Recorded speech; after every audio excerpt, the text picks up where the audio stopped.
Okay. Hello, lovelies. How are you? Wonderful. Very good, thank you. Okay, I'm so excited that we're doing our blab here today on the topic of detox. But before we start into our topic of detox, I want to give a small introduction of how Whole and Hot came to be and how we got here together. I bet the three of us would agree that there's a great resonance and synergy between the three of us. Not only do what we do professionally and personally complement each other, we just really get along. This is useful. Which is completely useful. Hence, we're a tribe. We support one another and we help each other blossom and grow and whatnot. So Gemma, Diana, and I are from three different parts of the globe. Gemma's from Australia, Diana is from New York, and I'm from all over the place, Hong Kong for the most part, let's say. And Gemma is just my hands down most favorite yoga instructor ever. And Diana is yeah. Give me props. Props for that. Okay. Diana is entrepreneur, lady boss extraordinaire, unleash your sexy author, and Sanity is sexy author as well. We're all three of us are in love with Frenchmen and living in Paris. So that's I think of it like that. I could find more similarities, but anyway, let's get to detox. And why don't we start with you, Gemma? Yeah, great. Thanks, Michelle. I'm, as Michelle said, I'm a yoga teacher. I'm also a wellness consultant. Originally from Sydney, Australia, I moved to Paris 2 years ago, and my focus here in Paris recently has really been based on my yoga teaching. That's sort of what takes up most of my time. However, I do have a very strong passion for food and nutrition and how the body works. And given that I've myself had a lot of injuries and illnesses over the years and had to heal myself, this was a great catalyst for me to open up my mind and change my way of living, to really make sure that I was nurturing myself and getting everything that I needed in terms of my health to keep myself thriving and full of vitality. So today I'm going to speak a little bit about detox in terms of the body and what this means to do a detox for the body. So I guess that's probably the first question is, what is a detox? And when we talk about detoxing, it's essentially giving the body a little bit of a break from the toxins that we absorb in everyday life. And toxins can come from everywhere. We can toxify ourselves by the food that we're eating, which, let's face it, most of us don't always eat 100% of what we should be all the time. And that's okay. Balance is good. But we can also receive toxins from external factors. So living in Paris, you become a passive smoker, whether you like it or not. And, the air that we breathe, if you're living in a city, there's a lot of pollutants that come through the air. Food that we eat, even if we're thinking we're eating healthy, there can be toxins in the soil and pollutants that come into the food that we might not realize are there. And the detoxing is giving the body a bit of a break to try to get rid of the toxins and to fill our cells with nutrients. This is essentially, and we're also, in a sense, we're trying to cleanse the blood a little bit. Our liver works very hard to try and process all these chemicals that we either consciously or unconsciously are receiving in our bodies. So if we can try to give the liver a bit of a break and a bit of support, it can then help our overall health. Okay. Mm-hmm. Yeah. So I think so many people are so interested about this in particular because it seems to be a buzzword right now, like detox your body, and there's all these juice detoxes. And so what is that? Yeah. How, because I think we know and we're told our bodies detox themselves every day, right? So tell us like what we can do to help that, or what happens with the blood and the liver and everything, besides the fact that we're breathing, eating these other toxins all the time. Right. And also to further that question, when you say detox for the body, you know, sometimes people would think, is it a green juice? Is it exercise? What other things can we do? What other things can we take in nutrition wise to detox our body?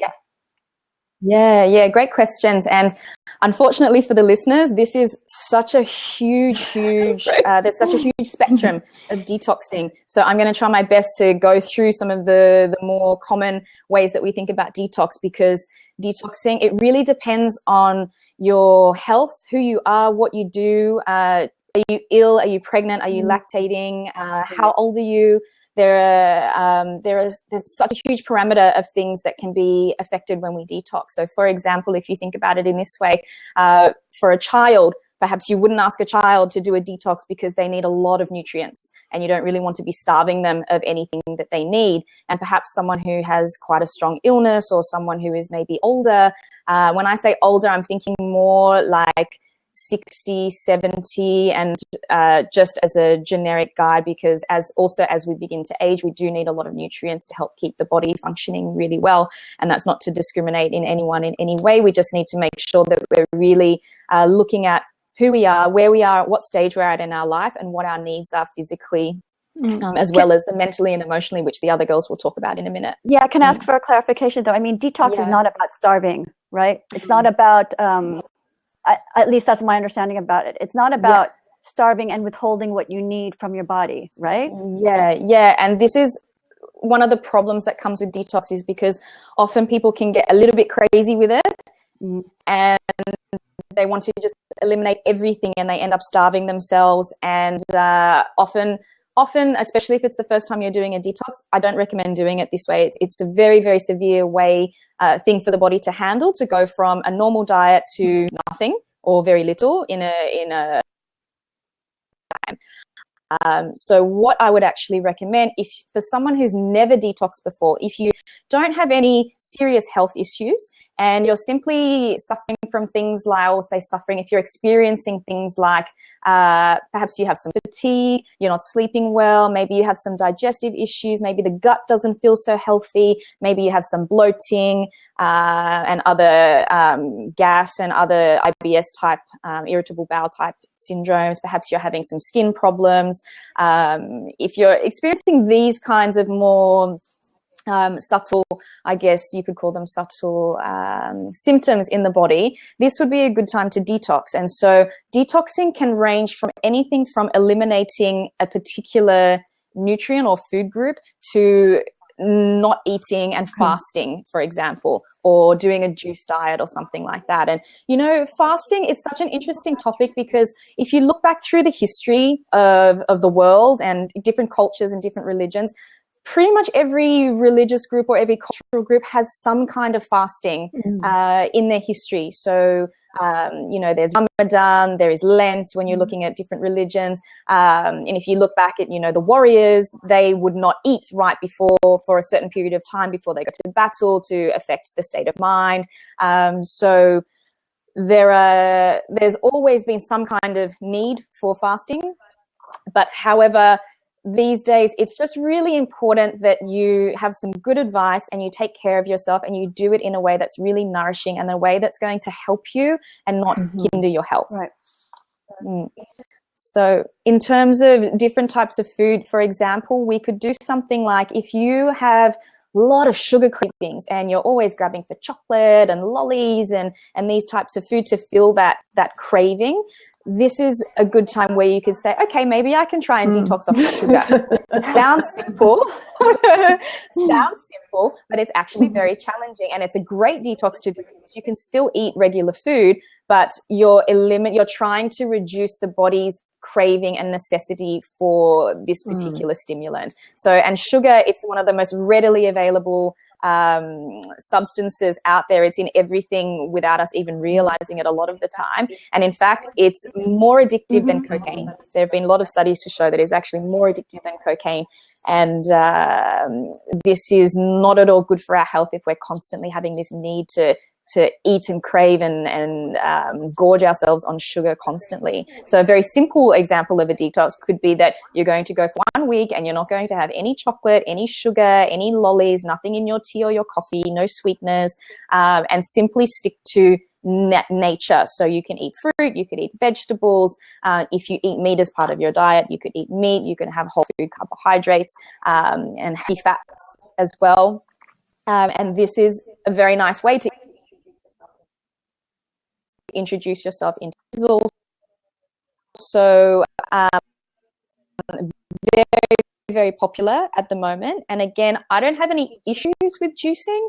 I need to understand what you're up for because it's not easy. It's not easy to juice for example, 3 days in a row. You get hungry. It's you do gain a lot of nutrients, but you don't have fiber, which means that you don't really feel that you don't get that feeling of satiety, which means that feeling of feeling full after you consume the juice. Right. The juice, the people that do juice cleanses, that always concerns me because I'm always concerned about what's happening. Why are they doing that? Why do they think they need to do that? And I don't know that people are giving or that some juice companies are giving the right nutritional or like medicinal advice on what that does to your body during and after.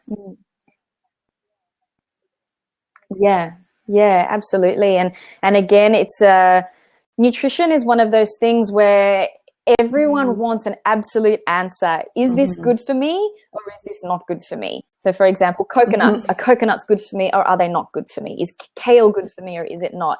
And unfortunately, again, the answer is it depends. It depends on you. It depends on your nutrition. It depends on how your body processes food, because some of us do very well on raw, vegan, gluten-free, vegetarian, all these kinds of diets. And then some of us do not do very well on these kinds of diets. You would think that, okay, raw food, that's healthy. That's the way that nature created the food. So I'm not going to alter it and I'm going to eat it exactly as nature created it. Great concept. And yes, there's loads of nutrients in raw food. And a lot of people do very well on raw food, but some people don't do so well. For me, for example, I don't do very well on an all raw diet. I don't digest it well. I bloat. I get a lot of these type of IBS type of symptoms. So for me, especially particular times of the year, like winter, I stay away from raw because I seek advice from others if I'm not sure what to do. So this is really important as well. If you don't understand what you're doing, how to do it, and why to do it, you must get some advice from somebody that you trust, from a health professional, whoever that may be for you. I use a Chinese medicine doctor at the moment that I really resonate with, and that works for me. You may have a doctor, you may have a naturopath, you may have a chiropractor, you may have a nutritionist, whoever resonates with you and you can give you professional advice. This is really important to make sure that you're taking care of yourself. And an important thing to consider also is when you are getting professional advice, as you had stated earlier, we are all individuals, and when they give you professional advice, it's based on their experience. But then again, it's always like you're not going to get that quick answer or that quick solution for you right then. Then they're going to give you a suggestion, you apply it, see if it works for you. Yep, absolutely. Yes. Yeah. Yes, absolutely. Because again, depending on who you see, advice is exactly that. It's advice, and it's based on their training and it's based on their experience as well. So for example, if I went to a general practitioner, a doctor, they may say to me, okay, you need X, Y, and Z as part of your diet because this is what the nutrition guidelines state. And this is their training. This is what the government recommends. And this is what they believe. Absolutely, it has merit. However, perhaps, as you said, Michelle, for my individual needs, perhaps what I need is something a little bit different to what the guidelines are. So you absolutely get advice from those that you trust in terms of your medical professionals. And then it's trial and error. Absolutely trial and error. You're going to try different things, and some will work for you and some won't. And no specialist will be able to give you an absolute, this is going to heal your gut and it will solve your problems 100%. I wish it was like that, but it's not. Reality check. It's not. Well, yeah, it's so funny because I'm very vocal about my situation and how my digestive system definitely needed some kind of reset. And I went to 3 different types of doctors, and each one gave me different advice, and I tried each one, and sometimes it worked, sometimes it didn't. And ultimately what worked the best for me was essentially, and now see, this is very interesting. I never called it a detox before, but I essentially detoxed from dairy and found that I was doing really well without it and that I still do really well without it. And so I like that I'm discovering that now during this conversation, is that I like using detox in a different setting, because I called it elimination, or doctors will call it eliminate your food sensitivities, try to figure out what your food sensitivities are if you have allergies. And so I tried that little detox on dairy and realized that was really working for me. Plus the whole mind body connection and why we are all together today is really what helped me. Absolutely. So it's so interesting to get this new perspective on detoxing your body, because I feel like the world only knows one way to do it, and there are so many other ways. Well, they know whatever, and I think the it's trendiest at the moment. The trend. Absolutely, which at the moment seems to be juicing. Paris. And in Paris, and I think that often when people hear the word detox, they also think about not eating or starving themselves to an extent and not nourishing themselves.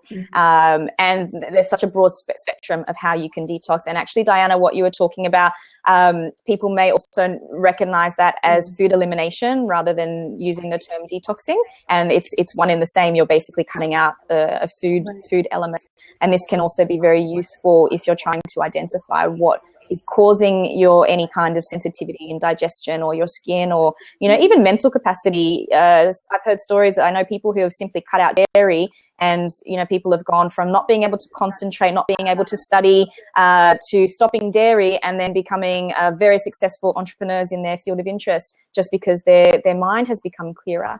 And there's also, it's not just about food. I'm talking about food at the moment. I'm focusing on body, and the other two are going to focus on other aspects. But I also wanted to talk a little bit about the physical body and what we can do in terms of detoxification, because what we eat is absolutely super important. All these things like drinking lots of water every day is going to help with your body's natural detoxification process that it goes through. But we can also help our body by moving it. And this is, it's more than just exercise to help. One of the reasons that movement is so important is because not only does it obviously stimulate all of our systems, but the more that we breathe about 70% of toxins come out through the breath. So you think of carbon dioxide and all that kind of thing. The more air we breathe in, the more we're providing oxygen and energy to our body. It feeds the brain. Every cell gets nourished from the blood with this, we say in yoga, prana, which is chi and life energy. And one of the ways we get it is through the breath. Another way is through the food we eat. And another way is that we're born with some chi in our bodies and prana. So it's very important to be able to move the body. And, any type of exercise that you do or movement that you do, it's just important that you love it, because if you don't love it, you are not going to do it, right? It's boring and awful and we don't like it. So why punish yourself? Find something that you love. Me being a yoga teacher, of course, I'm going to talk just for a minute about yoga. Yoga is often referred to as a fantastic way to detox the body. And there are good reasons for that. And it's not just because it's amazing and you feel great. Yes, it does make you feel amazing, and it does help to make your body more toned and all these kinds of things that often people come to yoga for, is to have longer muscles and more flexibility and things like that. But in actual fact, one of the great things about yoga is that unlike some exercises do this as well, but yoga is really like whole mind-body connection and mind-body-spirit connection. And one of the things about detoxifying, we have a system in our body called the lymphatic system. And the lymphatic system is our immune system. It houses our white blood cells, and essentially it's a garbage cleaner. So it takes the toxins from the body and it gets rid of them. So the lymphatic system doesn't have a pump to circulate lymph, which is the name of the fluid, lymphatic fluid. It doesn't have a pump to pump the lymphatic fluid around the body. So if you think about your blood system, your circulatory system has the heart. The heart pumps, and this pushes the blood everywhere around the body to every single cell and particle of your being. However, the lymphatic system does not have its own pump. So we need to move the body to be able to push the lymphatic fluid around the body. And if we can move this lymphatic fluid around the body, this is what helps with the detoxification process and helps with the lymphatic system working effectively. So one of the reasons yoga is so great for that is because it's all body encompassing. We twist, we turn, we go upside down, we're rinsing, we're squeezing, we're opening, we're folding.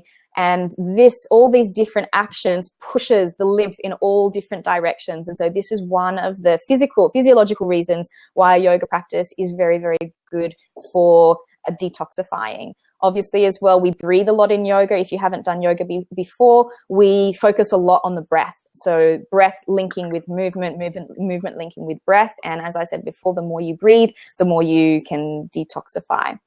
So these are a couple of reasons why movement and yoga in particular is very, very good to help with detoxing. I love that. Yeah. I mean, and I think we all just got a taste of why we should all have a class with Gemma. You learned that when you're in one of our classes. Well, yeah. Yes. For some of the people that were just joining, I was answering some of the questions about detox. We did go over what detox is and if juice fasts are good or not and what that means. And I summarized it in the chat right now that basically what Gemma just gave us so much amazing information about what a detox is. So definitely go back and look at that, the replay, but that it's so much more than juice and that also movement is a detox and food elimination is a detox. And I think it's really important for us to understand. And being mindful of your breath is detox as well. Using your breath to stimulate all that movement is detox as well, right? Right. Absolutely. And someone's asked a question, is detoxification safe? We briefly touched on that earlier, but just to recap, it can be safe and it cannot be safe. It depends on what you do and how you do it and who you are, what your health is at the moment, how your health is and what your needs are. So again, it's a very big question. So it really does depend on exactly what you're doing, how you're doing it and why you're doing it. Ladies, do I have time to touch on the negative side and things to watch out for, or do we need to move on? I think you should actually go on, because there's two sides to everything, and because detox is so hot right now, it could be potentially dangerous to people if they don't have a full picture. Okay, great. What I'd like to touch on is the dangers of things like detoxing can come about particularly for people who may have, and this is very common, a lot of people, men and women, have this in some way, shape or form, but people who have some issues with their body and how they look. I think most people, not all, but most people at some point in their life or another will have looked at themselves in the mirror and thought, I'm fat, I don't like my thighs, I don't like my arms, my belly's too big, I'm bloated, I have cellulite, these kinds of negative self-talk that goes on. And I myself have had eating disorders and body dysmorphia, so I'm no stranger to this, and that's why I'm passionate to talk about it. And I think one of the dangers, I mean, detoxing can be incredibly healthy for you if you're doing it in a very safe way. However, it can also become addictive. And this can be a problem, particularly if people are doing it solely for the reason of losing weight. And again, on top of that, if they don't actually need to lose weight and they're becoming underweight. So this can be a problem that people can then become addicted to the effects of the detoxing, because you can get an instant, like your belly becomes flat after a day or two because you're not really eating anything, and the bloating goes down and this kind of stuff, and you lose weight, and this can become a very addictive effect. So that's something that I would just love you guys to think about, and I encourage you to be honest with yourself and admit to yourself, why are you detoxing?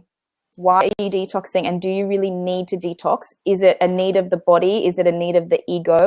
Is it to satisfy something that is really nourishing you, or is it not nourishing you? And I think we know the answer to that is that if we're doing something for the benefit of ourselves, that will nourish our inner selves and our state of being, and not just physically, mentally, emotionally, spiritually, this is then okay. But if we're doing something because we want to, essentially, it's almost like we're punishing ourselves, you know, and it's a method of control. Eating disorders are all about control. It's not about the food.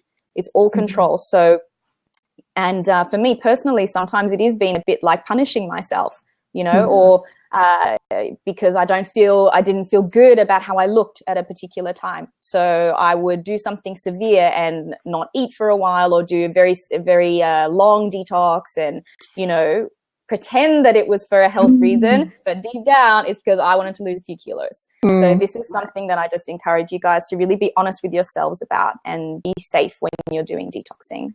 Yeah, excellent. Absolutely. Yeah, I mean, it's all about nourishing. Some people think that detoxing, because elimination is involved, that it's not about nourishing, but it is all about nourishing, because in order for our bodies to be at its optimum level, you know, we do need to get rid of all the toxins, as much of it as we can. So yes, we want to get rid of all the bad stuff, but it's not like we want to get rid of stuff that that is good for us. I mean, we're not, at least ideally, we wouldn't be detoxing because we don't think we're good enough, you know?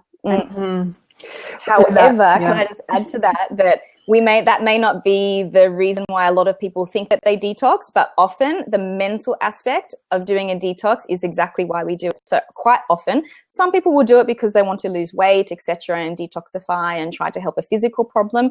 However, there are also, you know, our serial detoxers who like to detox a lot.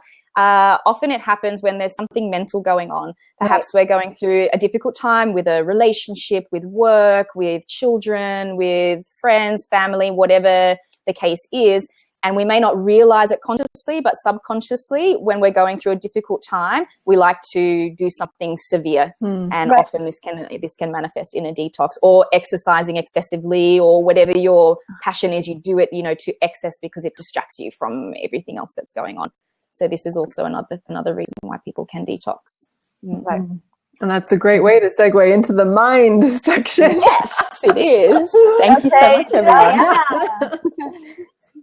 Well, I'm Diana Antholis, and I am an author of 2 books: Unleashed, Live Balanced, Centered, and Sexy Life You Deserve, and Sanity is Sexy, Mantras to Inspire Healthy Mindset. So my idea is that I want everyone, but I focus mostly on women, to live balanced, centered, and sexy. And I do that through my books, through coaching, and through exercise training, because I do believe that movement and mindfulness go hand in hand.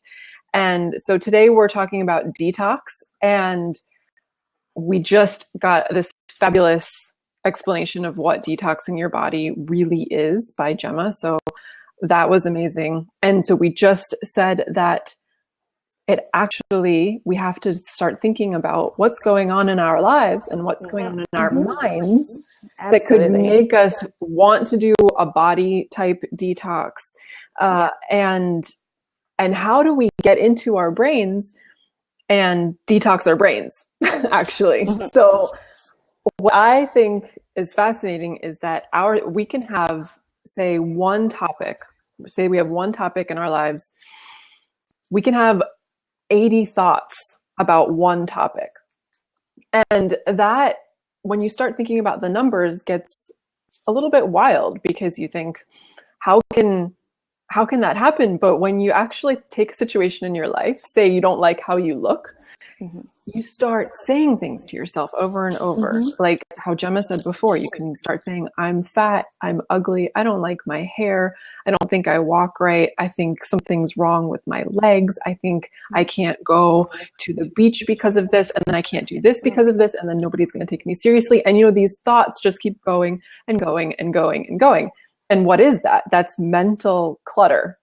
That's clutter that's just sprinkled all over in your brain, because by the time you get to, say you're having 80 thoughts or probably more about that topic in your life, you end up making up stuff. It's not even true anymore. I mean, even if something was true, it doesn't make any sense, because next thing you know, your mind is spiraling out of control. So what can we do about this?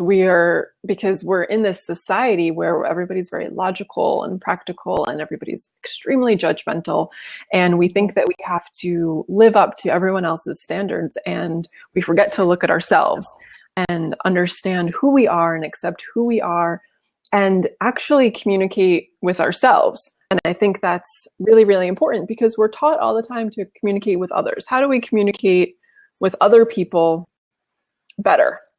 But what about us? What about understanding what we're thinking and why we're thinking it? So those are some things that I have some cool little tricks and tools to work on to help you kind of get through that. But it goes so much deeper. And that's why we're here as this tribe, the Whole and Hot tribe, because we like to go deep and we like to know more, and we want to learn, and we want to understand where things are coming from. So all of us have spent a lot of time focusing on all these aspects of our lives and other people's lives, because we're so passionate about it. So our mind is creating this clutter. And once your mind creates the clutter, you have mind clutter, and then you have body clutter, and then you have space clutter, physical clutter, and it gets out of control. So how do we do this? We're going to try, I'm going to do like a quick foolproof method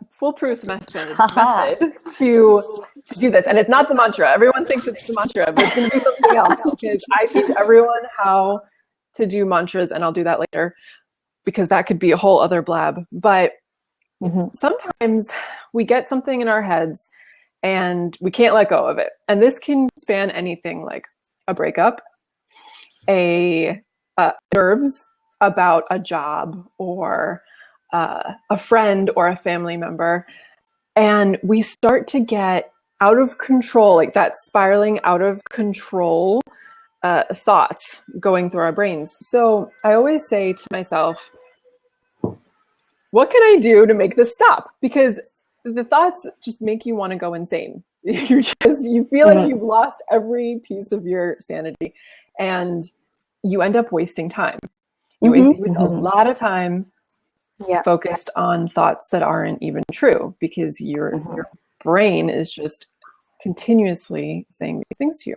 So what I always say to people is, if you have this problem, you can't, and this can be in your business, in your life, where you really need to get something done and you can't because your brain's going out of control. I call this schedule your thoughts.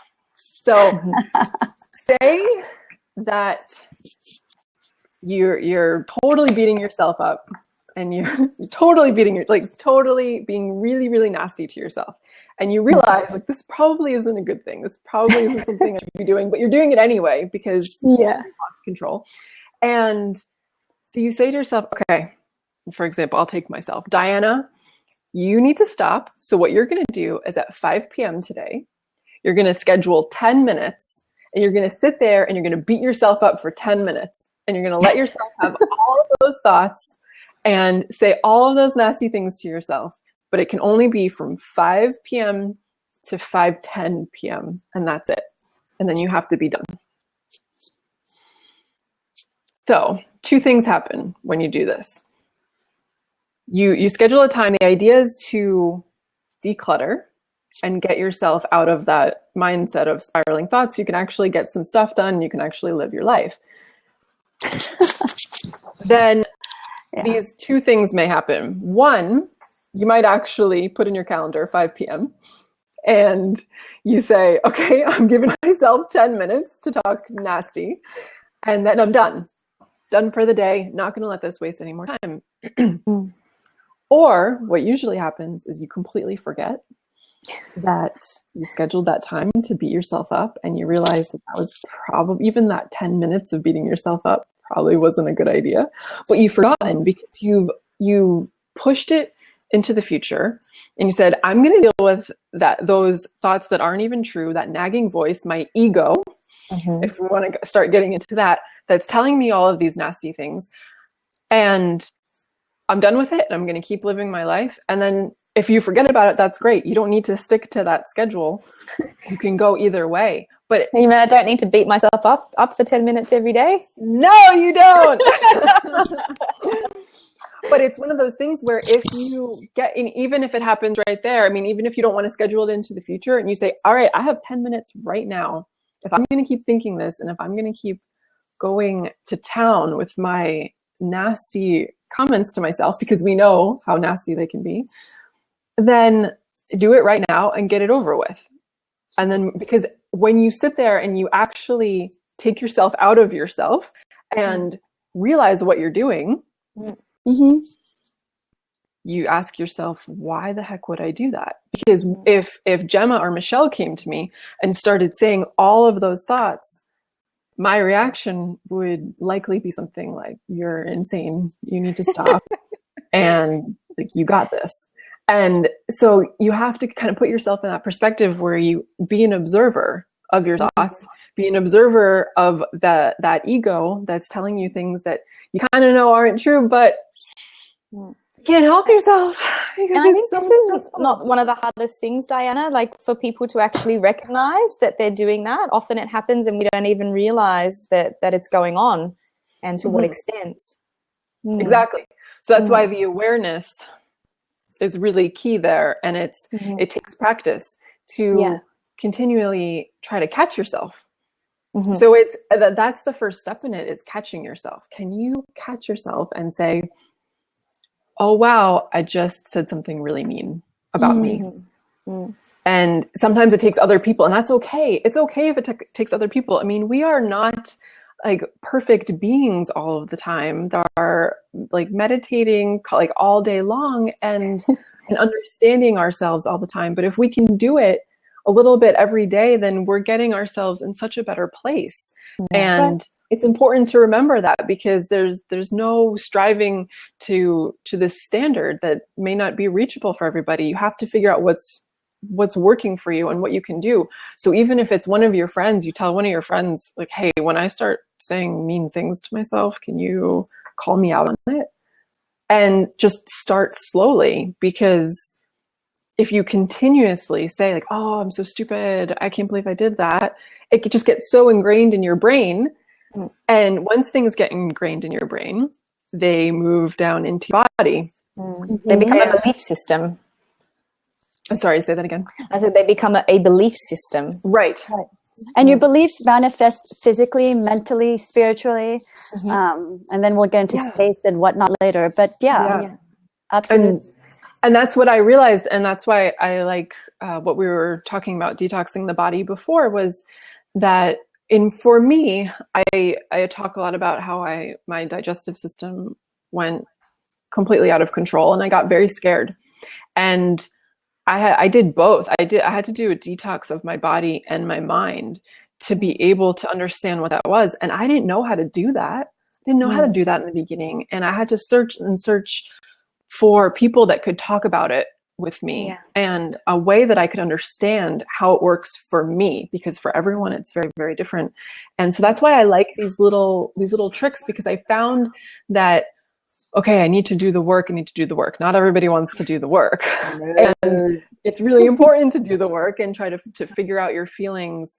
And because nobody wants to get into the deep feelings, but it's really, really important that we do, because then we can figure out why we're going on these massive juice detoxes, for example, or why we have some pain in our bodies that doesn't really make any sense and doctors can't figure out what it is.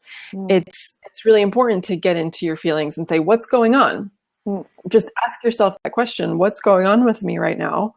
Why am I feeling like this? And what am I feeling? Because a lot of the times if you ask somebody, what are you feeling right now? They'll say, I'm stressed. And stress is not a feeling. It's a cover emotion. So you imagine a nice fancy umbrella, and there are lots of emotions that are stuck under that umbrella. And those emotions are fear and anger and sadness. And that is what you're feeling. But we just say that it's stress. And I think it's really, really important to understand that when you just say you're stressed, it's cluttering. it's cluttering your mind because you're not really thinking about what that stress is for you. So if you can get a little bit deeper and just ask yourself, okay, well, if you find yourself saying, I'm really stressed, well, why? If you keep asking why, then you can kind of get deep down into it. And most of the time it's fear. I mean, fear, anger, sadness, those are the big ones. Yeah, Those are the big ones absolutely. we take home with us.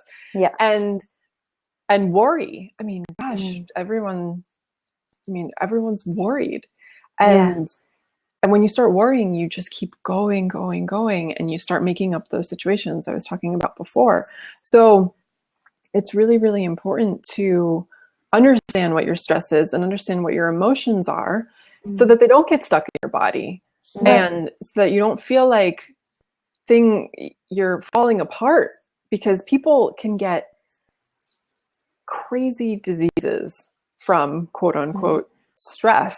And this goes into, and if you go into the science of it, it has to do with cortisol and your hormones and understanding what happens to your body when you're extremely stressed. Because a lot of people now are on high levels of stress all of the time. When I say stress, meaning whatever kind of emotion is going on in them right now, and your body can't keep up with it. So it's trying really, really hard. But then people start gaining weight. People might have like cardiovascular disease. People might have diabetes, and they don't know why. And the doctors are there just to fix it. But if we understand why it happened in the first place, maybe we can start to reverse things in a more natural way. Yeah, this is so important, Diana, the link between mind and body. Often we do, like you said, tend to just look at the symptoms that are happening in the body and disassociate with what's happening. We'd like to cut ourselves off from the neck up. So we have psychologists who just deal with the brain, and then we have the nutritionists who just deal with the body. And, we tend to forget that you can't just cut yourself off from the head, and it's all integrated, and it's all part of it's all part of you and part of one being. So we need to absolutely look at and nourish and identify and move through not just the physical, but also the mental and spiritual. Mental and emotional and spiritual. Yeah, I mean, I'm a big fan of Chinese medicine, and the teaching there is that before an illness manifests itself physically, it's already been gaining strength energetically before it actually hits your body, right? Yeah. So, so the disease had been there, and it had been growing and growing and growing, and then finally, when your body just can't bear it anymore, it manifests. It could be anything. It could be cancer, diabetes, or what have you. And I've seen how that has definitely been visible in my life. Yeah, absolutely. And I think that it's really important for people to understand it's real. The mind-body connection is real. And there's a lot, because right now we're in our brains. There's the left hemisphere and the right hemisphere. And a lot of people are dominant in the left hemisphere, which means it's very logical, fact-checking, but also not always true, because your left hemisphere likes to piece together lots of facts and figures and create stories out of it. It doesn't mean that those stories are your real life. It's your right side that takes the creativity and the big picture and your intuition that kind of helps you balance out the left side with the facts and figures, so you can have a more balanced and healthy life. And a lot of us live in that left hemisphere, and it's what I think is really important also to understand about mind body is a lot of people might think it's very woo woo and it's all in your head. So it's all in your head, and it has this negative connotation, but there's a lot of science behind this as well. And there are a lot of doctors now that are backing this way of thinking, because they're realizing there are more and more diseases out there, that this is really a whole body experience, and that they really need to go and look at what's happening in the whole body, and especially in the brain, because they if you talk to doctors and you read books about it, there is a brain in your gut, and it's doing things that you may not know about, but it's happening. And it's really, really important to understand that it's not something that's just floating around in the clouds. It's real. In the iCloud. Yeah, in the iCloud. So it's real. And we can, when we'll be doing more and more blabs and talking about this more and more, because we think it's so important that everyone understands what it is, and then they can make their own judgments and opinions from that. But the mind and the body are one, and they need each other. And if you're not balancing out the two, then we can have some big problems. Yeah. And not everyone will diagnose it that way. Yeah. And then going on from the mind and the body and you know, the mental and the spiritual, there's also the space, which is, Michelle, this is your area of expertise, looking at space. Can you explain to us a little bit about obviously who you are and what you do? And Yes, thank you. Okay, I'm Michelle. I'm the closet guru in Paris, and I call myself a spiritual stylist. Most people come to me with the impression that we're going to be working on styling out their wardrobes. And yes, I do have a fashion background, but what I have seen from being in fashion, at least how fashion has evolved since I've joined the industry, was it's diminishing. It's been losing its soul, so to speak. And instead of being an industry that is of service and, you know, helping women express their beauty, it's become an industry where it's telling women that they're not enough and you need more product to be beautiful. And so I guess, I detox. I help people, men and women, detox from that message. Fashion doesn't need to be a bad thing. However, I do believe that the way it is at present, I do feel that it is something we need to detox from. I help people with their space, not only their wardrobes, but within their homes, because if anybody is familiar with Feng Shui, you know, it's the ease and movement between air and water, like the ease and movement of energy. And as Diana was talking about earlier about clutter just gets in the way of movement. And if you imagine a closet, there are so many of us who have so many clothes, and yet we feel like we have nothing to wear. And so how can we be in a state where we have so much and yet feel like we have so little? And so how I would detox a space is, you know, with the same principles as I would detox a person's wardrobe. It's, you know, why do we have in our closets, in our homes, what we have? What are we holding on to? You know, why do we buy what we buy? Why do we wear what we wear? What are we trying to do? And often, you know, as Diana was saying earlier, we're taught to communicate with other people. And then we also are taught to look outside of ourselves for what solutions may be. And yes, we all do believe that there's some of us who have more experience in certain areas, you know, like Gemma is the yoga instructor and whatnot. So I would obviously speak to Gemma about yoga, but ultimately, your healing and your nutrition is something that has to be led by your intuition and your believing that you deserve to be nourished to the fullest extent. So when in Feng Shui, they divide up a space into quadrants, right? So there's a quadrant for wealth and prosperity. There's a quadrant for fame and recognition, for relationships and love, as just 3 examples. And oftentimes, actually every time when I walk into a person's home, depending on where things are showing a bit of disarray, that is always a reflection of what's going on in their life, be it with their relationships or with their professions or with their ability to take care of money or express themselves.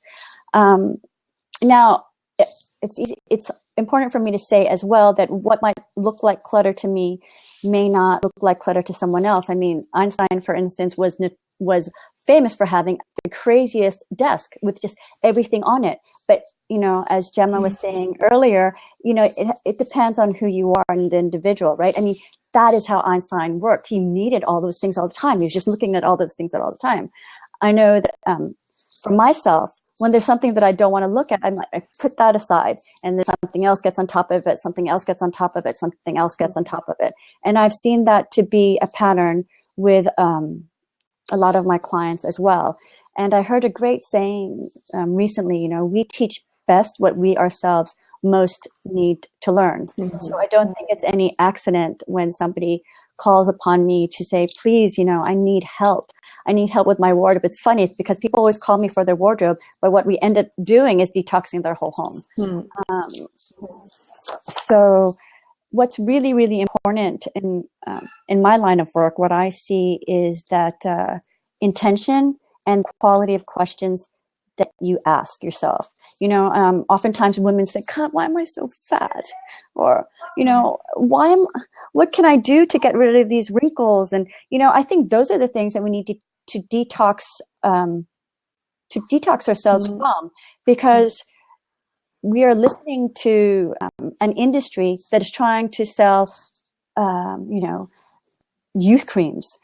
We're listening to an industry that right now the business model is sell the most amount of product for the biggest amount of profit, you know, meaning we don't really make it to the best standard. So we don't spend that much making it, but we sell so much of it, you know. It's not very healthful. And I think that individuals feed in and permit those patterns by not being aware and not really connecting with themselves as to what those messages are. And then all of a sudden they just find themselves in a spiral where all of a sudden, oh my God, I look too old. And why is old something why is it considered negative? You know, and instead of like loving ourselves as we age, as we evolve, all of a sudden we're not looking forward to tomorrow and all the tomorrows that come when, oh my God, I'm going to be, you know, for a 35-year-old, she's like, I'm going to be 40. And, you know, for a 45-year-old, she's like, I'm going to be 50. And hopefully, I mean, that is not 100% everybody, but, you know, this is the mass majority of us for right now. Yeah. You know, like, detox is so hot because so many of us in this world are about like, how do I prolong my youth? I mean, why don't we just be vital human beings? So I'm a huge proponent of, especially the feng shui. Like I find that when I follow the map, and I either put certain things in a corner or I clear out the space, though that comes to me. I mean, when I cleared out my love and marriage corner at one point in my life, right before I met my husband, my love and marriage corner got a complete makeover, and I met my husband, and that was huge. That was huge. I love that. It was so fun to see that happen, and it's happened to me before in business when I've cleared out my desk area and really put some nice things in there that had to do with my business, and money came. And some people might say like, whatever, it's just a coincidence. No, I mean, it goes back to, if you clear your space, you can clear your mind, and your mind then is open to receiving. And so you have something like, if someone was starting from scratch and they said, okay, I really know that my space needs some work. What's something that they could work on? Like, what are some questions they could ask themselves to find that way to declutter their space? Does that make sense? Yeah, it definitely makes sense. Again, what may be clutter to somebody may not be clutter to somebody else. So I don't want everybody to think that they have to have a uniform look and go looking at magazines at, like, you know, what this, you know, that minimalism is such a buzzword right now. And that's great. That's great if that's what you feel represents you. But if you're doing minimalism because it's the cool thing right now, then it's just like having an eating disorder, you know, and detoxing because you think that you need to lose weight or something. Again, so clutter is, if you look at a space and it brings you pain, actually, and it looks like, God, do I have to deal with that right now? Yeah, actually, yeah, we've all for that. Yeah, but you know that you have to. But the reason why you're saying that is because you're scared, and you're scared because what does that, dealing with that? Why are you scared of that? What does that represent to you? You know, and yeah. And I'm just, looking at my desk at the moment, and just like that map that you were talking about earlier, you can apply to your floor plan. You can also apply it to your desk. Throughout any time of the day, if I'm not mindful of where I'm placing things, I can start to create clutter on my desk. And it always reflects when I take a moment to look at it and say, I really am avoiding working on my administrative stuff today because I love all the creative and whatnot, but I need to be looking at my bills at the moment. So why? And then it all goes back to the why. And there is a saying which I completely believe in: what you resist persists. And normal clutter is a manifestation of resisting, and then resisting just becomes so painful. So then you throw something over it, you throw a duvet, you throw something over it, and it doesn't go away until you at least acknowledge it. And acknowledging it is a huge, huge step. And even if you just, and again, from a standpoint of nourishing yourself, say, I know it's hard, but I deserve to feel better. So treat yourself like how you would treat your best friend. Be like, okay, I will just do one step at a time. Maybe I won't do all of the papers. I promise myself today I will at least look at one of those things. And then, as you look at the things that scare you, they become less scary, and then build up momentum in that. And so when I work with a client on a closet cleanse, they're always just so afraid to throw anything out.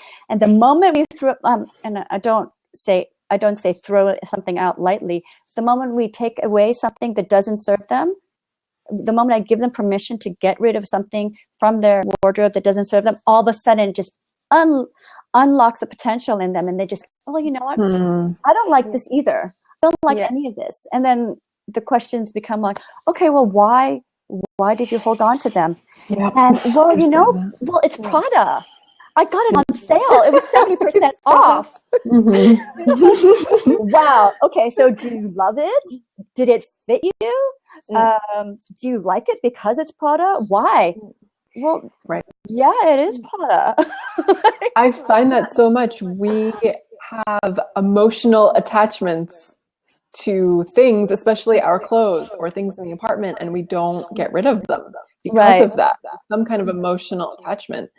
Do you know what are some of the common themes with that? Like when you find that people seem to be very emotionally attached to something, and how do you get them to detach? Okay, well, the majority of my clients, they've accomplished a level of success, financially and whatnot. And normally when they're in roles like that, like in banking or law, traditionally it's been something that you've had to dress up for. Okay, and dress up in a way like, you're supposed to project an image.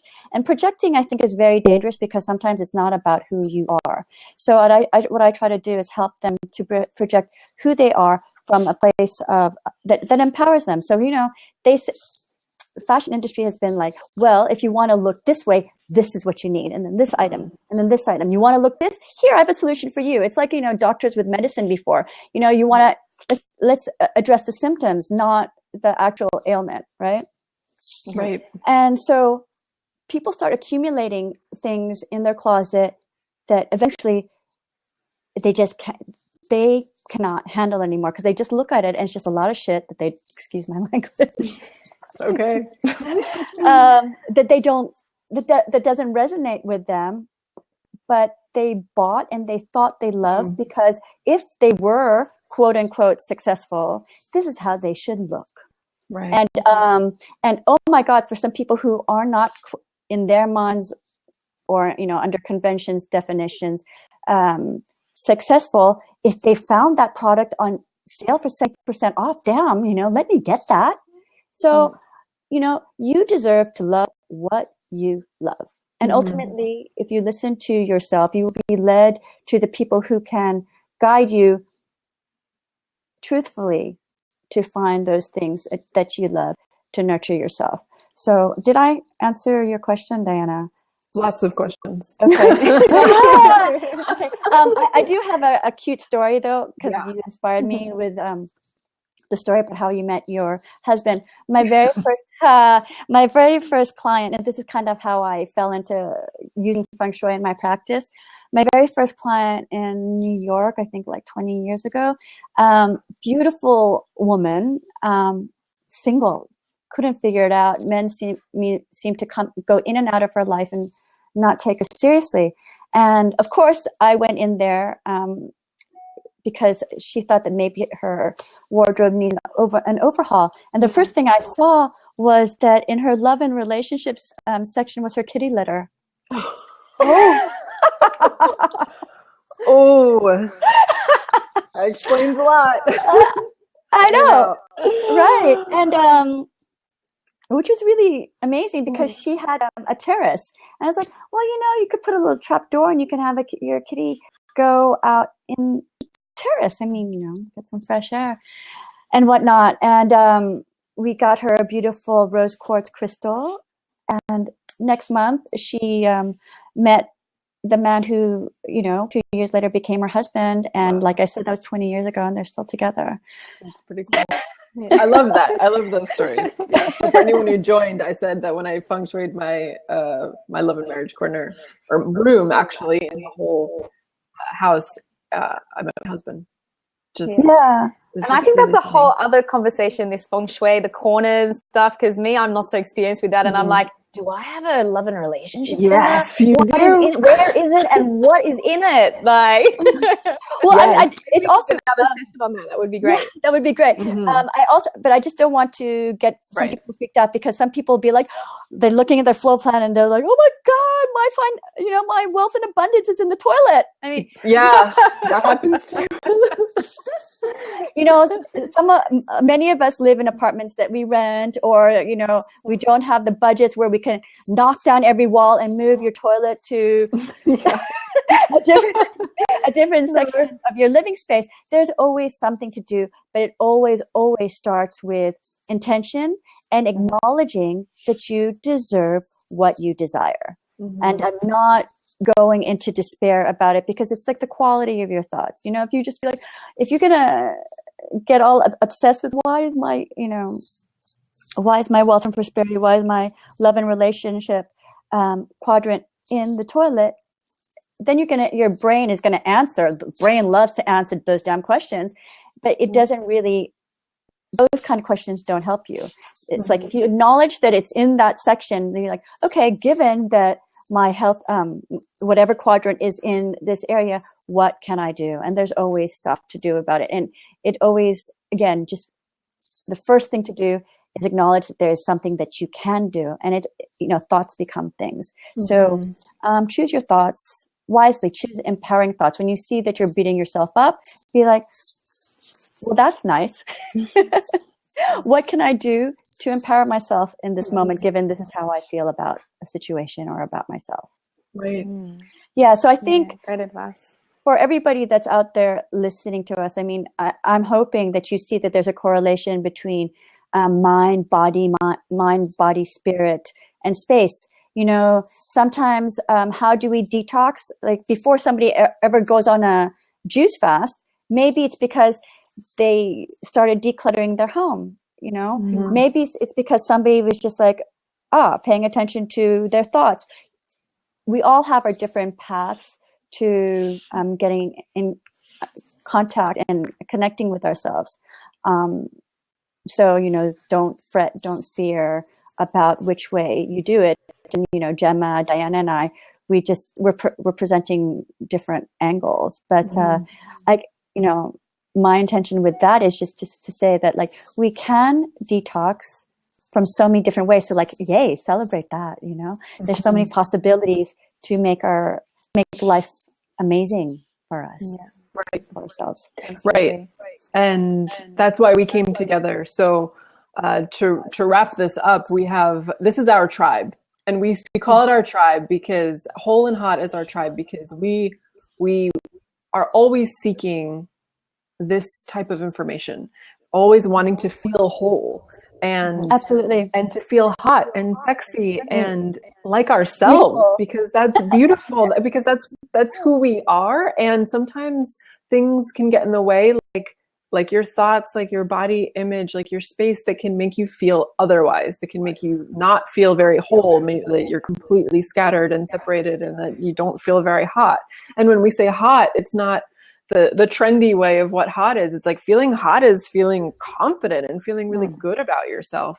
And this is something that we wanted, and we came together in Paris, where we all live, to bring this to one another. And so we've been meeting in person, talking about these things, developing different ways to learning from one another. And we are just starting to branch out to the world now, and also explain our philosophy. And we want to bring in people who think the same way and who want to learn more and who think like us. So Whole and Hot is our tribe. We are planning on doing blabs about every month or so to talk about different types of topics. We just created a Facebook group, and I will put the link right in here for everyone. If you are aligned with what we're talking about and you want to join, you can request to join our private Facebook group, where we'll be posting different types of thought processes and body, everything having to do with mind, body, mind, spirit, space. We will be talking about, we'll be sharing different pieces of information, and you know, feel free to you know, post your questions there, because questions do help everybody, you know. I mean, if you're thinking about something there, it's guaranteed that there's somebody else thinking something along the line. Absolutely. Yeah, so we're all in this world together, you know.